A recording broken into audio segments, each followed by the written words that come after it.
ये रहा उनका तबेला, ये पूरा उनका तबेला है। तो यहाँ पे उनके घोड़ों को रखा जाता था और यहाँ पे घास फूस पानी पुनी जो भी है उनको दिया जाता था। ये अब झाड़ियाँ आ गई हैं, थोड़ी सी झाड़ियों से निकल कर आप देख सकते हो आगे वो चीज़ है। और ये उनका पूरा तबेला है घोड़ों का, जो उस टाइम पे रखते थे वो। अरे रे बाप रे, इसको देख के तो थोड़ा डर सा लग रहा है अंदर आके। तो ये उनका वो तबेला है। तो ये ऑफिसर जो उनके सीईओ वगैरह रहते थे वो सारे यहीं पे रहते थे। तो ये उनका अपना घर होता था, मतलब अपना ऑफिस घर सब कुछ यहीं से वो कंट्रोल करते थे। तो ये है, बाकी हम ऊपर जाके देखेंगे अभी।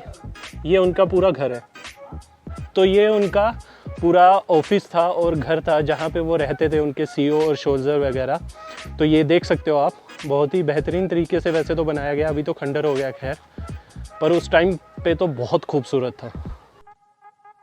तो ये आप जहाँ पे वो लोग तोप रखते थे और बंदूक से फायर करते थे दूसरी तरफ, और ये जो आसपास का एरिया है यहाँ पे सब समंदर था और पूरा एरिया इस तरीके से बनाया गया। जैसे कि आपने वो मूवीज़ में भी देखा है, किले भी देखे हैं, वो सारी चीज़ें सेम वैसा ही है। बट हाँ, मुझे जितने भी मैंने पुराने किले देखे हैं उनसे काफ़ी बेहतर चीज़ें यहाँ पे लगी, और उनकी जो सोचने की शक्ति है और चीज़ें बनाने की शक्ति है।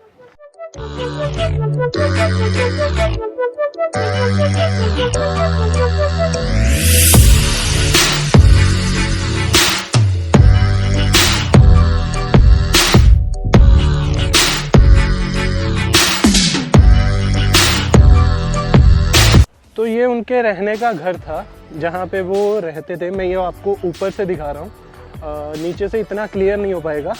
तो यहाँ पे काफ़ी सारे जवान जो रात को सोते थे वो यहाँ पे रहते थे, और जो ऊपर ड्यूटी करते थे उनके लिए ऊपर उनके रहने का इंतज़ाम किया गया है। ये सारे नीचे वाले जवानों के लिए है। और ये बाकी आप सारी चीज़ें देख सकते हो।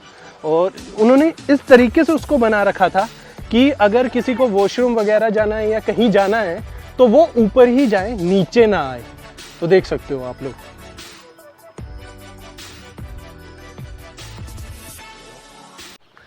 तो ये उनका चूल्हा है जहाँ पे पूरे 2400 सोल्जर्स के लिए खाना बनता था एक टाइम पे।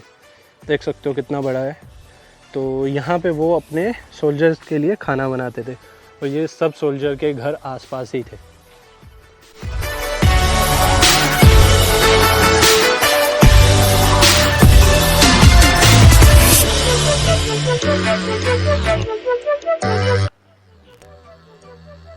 तो अभी हम आ चुके हैं चर्च में, स्टैंड गोंसालो गार्सिया पे। तो ये जो आप स्ट्रक्चर देख रहे हो ये पूरा मतलब बहुत ही बेहतरीन तरीके से, जो मैंने आपको स्टैंड का वो बताया था स्टोन, तो उसी से बनाया गया है ये, और बहुत ही ब्यूटीफुल है ये। उस टाइम पे क्या होता था कि जैसे लाइट वगैरह यूज़ नहीं होती थी, तो जो आप देख सकते हो ऊपर वो बनाए गए हैं दो से तीन वो होल्स टाइप बनाए गए हैं, क्योंकि वो जैसे सूरज कहाँ से निकलता है, कैसे डूबता है, उसी की रोशनी से ये कैसे जगमग करता है, उसी तरीके से इसको बनाया गया है। तो वो बहुत अच्छा उनका वो कॉन्सेप्ट था। तो जैसे ये आप देख सकते हो ये डिज़ाइन फ्लावर उस टाइम के, और वो जैसे वो बोलते हैं कि DSLR से देखोगे तो आपको दिखेगा वो मधुमक्खियों का छत्ता है, तो उसमें मधुमक्खियाँ टाइप रहती हैं, ऐसा उनका कॉन्सेप्ट था। तो उस तरीके से उन्होंने वो चीज़ों का भी ध्यान रख के इसको बनाया हुआ है। बाकी हम अंदर जाके देखते हैं कि और क्या क्या चीज़ें हैं। जो इससे पहले जो वो किला है बाली किला, वो इससे बहुत नज़दीक है, मतलब 5 मिनट का ही है चल के आने जाने में। तो वो चीज़ें हैं। तो बाकी हम आपको ये दिखाते हैं, मेन चीज़ें जो भी है वो दिखाते हैं। तो ये उनका ये जो चर्च है वो बनाया गया है।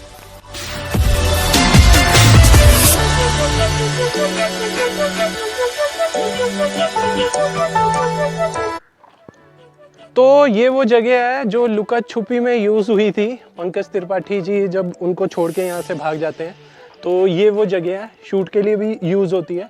और ये चर्च के साथ साथ पहले चर्च था, तो उसके बाद ये कॉलेज में तब्दील हो गया।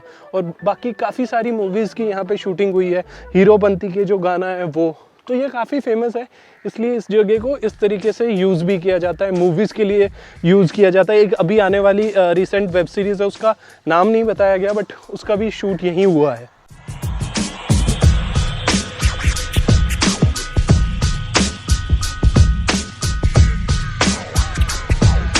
दोस्तों हमने पूरा आपको यहाँ पे पूरी चीज़ें घुमा दी और सारी चीज़ें आपको बता दी है चर्च के बारे में और इसकी बाकी चीज़ों के बारे में बताया। जैसे कि ये पीछे का एरिया बनाया गया है, वहाँ पे उनको प्रशंसा की जाती थी, यानी कि इनाम वगैरह दिए जाते थे, ये वो वाली जगह है। और जैसे कि आप मेरे पीछे देख सकते हो वो चर्च है जो बाद में तब्दील करके कॉलेज में कर दिया गया, और यहाँ पे उनको अप्रिशिएट वगैरह इनाम वगैरह दिया जाता था जो लूट कर आते थे, और सारी चीज़ें होती थी और शूट वगैरह भी यहीं पे होते हैं। तो ये बाली है, यानी कि वसई में है ये जगह। तो जो लोग आते थे, ब्रिटिशर आते थे, वो अपने अपने हिसाब से नाम चेंज करते थे। तो वो भी इनके आपको गूगल पे मिल जाएंगे अलग अलग नाम। तो आज के लिए इतना ही काफ़ी। ये जगह है बहुत खूबसूरत है, शांत जगह है अगर आपको पीसफुल जगह घूमने का मन है। और दूसरी चीज़, अगर आप बरसात में आओगे तो आपके लिए और बेस्ट रहेगी ये चीज़। तो चलिए मिलते हैं नेक्स्ट ब्लॉग में। होप सो ये आपको बहुत ज़्यादा पसंद आया होगा। अगर पसंद आया है तो प्लीज़ इसे लाइक कीजिए, शेयर कीजिए, कमेंट्स कीजिए, क्योंकि काफ़ी सारी जगह जाते हैं तो घूमते हैं तो आपको अच्छे से दिखाते हैं, तो थोड़ी मेहनत करते हैं, तो मैं चाहता हूँ उसका हमें इनाम भी मिले। तो थैंक यू सो मच, और ऐसे ही प्यार बना के रखिए। Bye bye.